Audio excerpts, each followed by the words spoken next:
Nuclear energy technology. How can we extract nuclear power? What is the mass deficit or mass defect? What is fission versus fusion? And how do we control a nuclear reaction? So we've seen this slide before, a Rankine cycle, and I made a point to say that I could heat the steam by any means, including nuclear. So let's take a look. How do we get energy from the nucleus? Let's say we were to build an alpha particle, a helium nucleus here. We would need 2 protons and 2 neutrons. But yet when we compared their masses, we would find out that these 4 particles have slightly more mass than this nucleus. That's lost mass. Where does that go? Well, we remember Albert Einstein, E = mc squared. So this is the energy that's released. This is the mass defect or mass deficit. That's the mass you lost in this process. So it tells you that the mass is turned into energy. Now it's a tiny amount of mass, where we've only lost less than 1% of the mass. However, we multiply it by the speed of light squared. The speed of light is big. The speed of light squared is really, really big. So for instance, if we started with 1 kilogram of protons and neutrons, 7.5 grams would be turned to energy. But when you multiply that by the speed of light squared, you end up with the energy equivalent of 15,000 tons of oil. So this energy given off we call binding energy, because that's the energy you'd have to give this nucleus in order to get it to break apart again. It's a huge amount of energy, so this nucleus is profoundly stable. Furthermore, these small nuclei can fuse further to make larger nuclei that are more stable and in the process emit more fusion energy. This binding energy given off per nucleon is a measure of the stability of the nucleus. So we can look at this binding energy per nucleon as a function of the number of nucleons or the atomic mass number in a nucleus. And so we see hydrogen, iron, plutonium as we get larger and larger. What we see is iron is the most stable nucleus, having the highest binding energy per nucleon. All these smaller nuclei can become more stable by fusing together in this direction.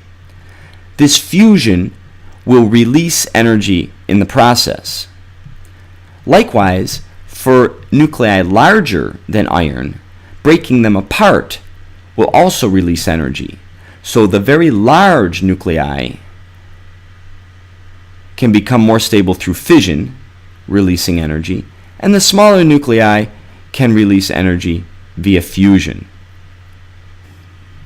U-235 and plutonium-239 are both fissile, meaning we can break them apart by hitting them with a neutron. U-238 is not fissile.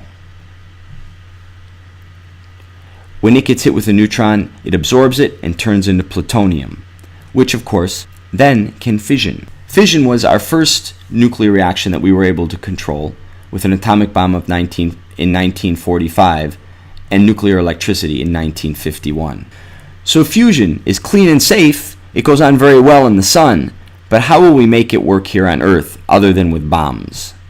In 1952, a commission under Harry Truman did a complete assessment of nuclear power and found it to be relatively pessimistic and called for aggressive research in the whole field of solar energy. We see that uranium has approximately 1 million times the energy density as coal does. So how does a nuclear chain reaction work? There's always a neutron floating around when you have some uranium because it's radioactive.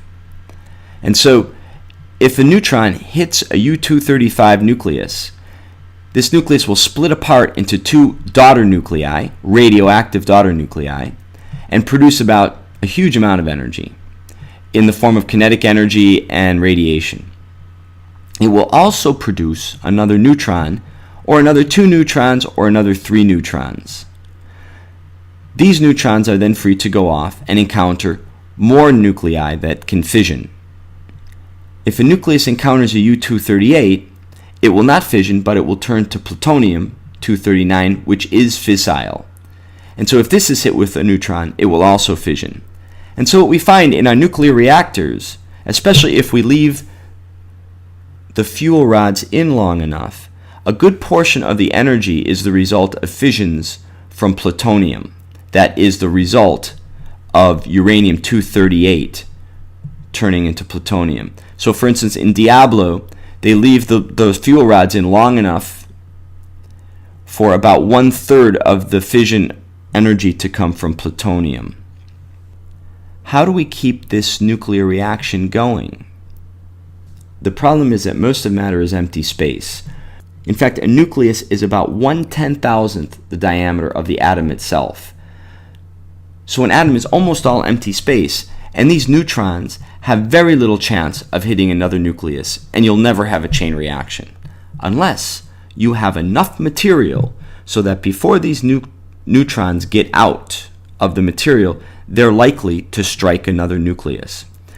The amount of material we need in order to maintain a chain reaction is called the critical mass. So how do we get a critical mass? Well, we can just increase the amount of material we have. We can also increase its density. So with a smaller amount of material, if you can compress it, you can make it blow up. For more peaceful methods, we can also increase the reaction cross-section. What this means is a neutron is more likely to cause a fission with a nucleus.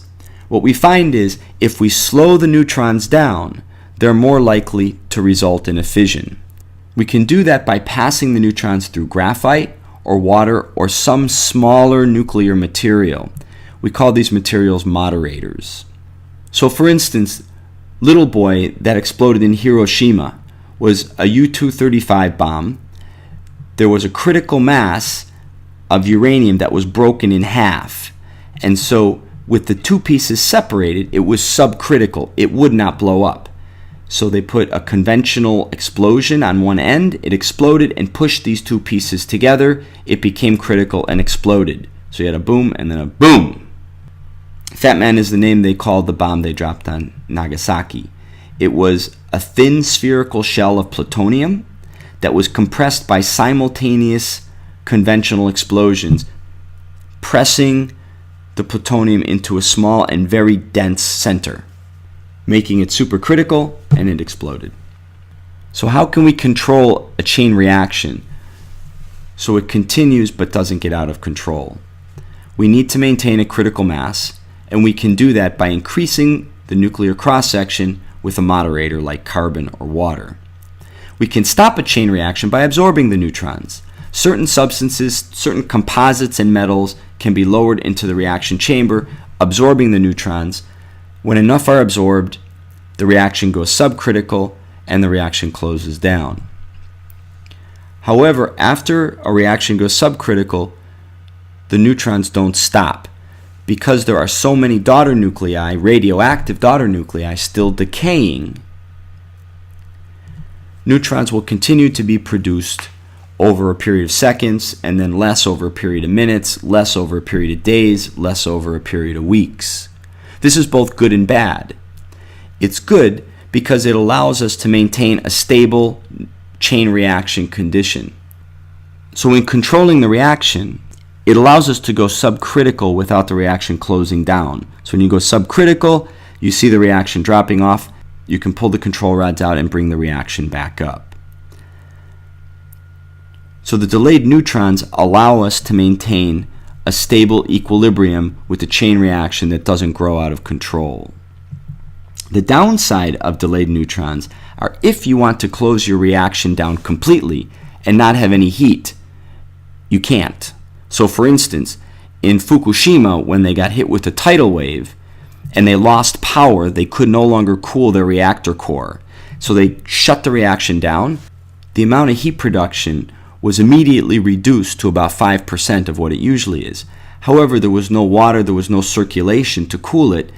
The reactor continued to heat up, melted down, and one of them exploded.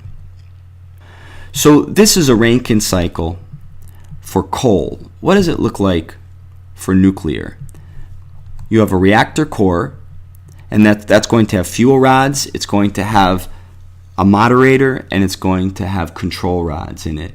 There's a huge thermal mass. You can't heat it up and cool it down quickly. These are not dispatchable in the same way a natural gas combined cycle or a Brayton cycle is. You have a thermal loop that could contain water, liquid sodium, or air. And then you boil water, turn a turbine, and you need to cool the low pressure side of the turbine in order to recondense the water to pump back into your Rankine cycle. So we use the Pacific Ocean for Diablo power plant, but if you're in the center of the United States, for instance, you would use cooling stacks and just evaporate water in order to cool the steam. So when you look at these cooling stacks, there's nothing radioactive coming out. As a matter of fact, this water didn't even go through the reactor. As a matter of fact, this water didn't even get boiled and go through the turbine. This is an open loop system that's simply there to cool the steam after it goes through the turbine. In a boiling water reactor, the coolant to the core is water that boils directly and turns a turbine. Whereas with a pressurized water reactor, you have a closed loop where water under very high pressure is allowed to get up to temperatures of close to 300 degrees Celsius. And that water heat exchange with water that does boil and go through a turbine.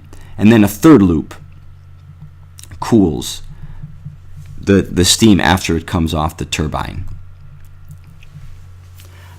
A very interesting new experimental reactor is the pebble bed modular reactor. You see graphite balls about the same size as a baseball. And graphite's a good moderator, so the neutrons go nice and slow. Inside of these graphite balls are small bits of fissile material, uranium-235. These pebbles are loaded into a single chamber, and more are added until you get a critical mass and you have a nuclear reaction. With the reaction, you get some heat. This increased heat reduces the moderator's effectiveness, and so this closes down the nuclear reaction. So it's a very stable system. All you have to do to increase a reaction is blow more air through it to cool it. When the air stops, the reaction will drop off. You'll still need to cool it because of the delayed neutrons.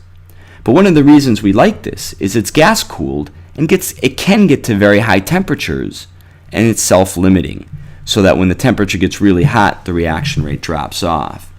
One of the beautiful things about it being gas cooled at a high temperature is you could use it in a Brayton cycle, meaning you could use it in a combined cycle and get great efficiency from it.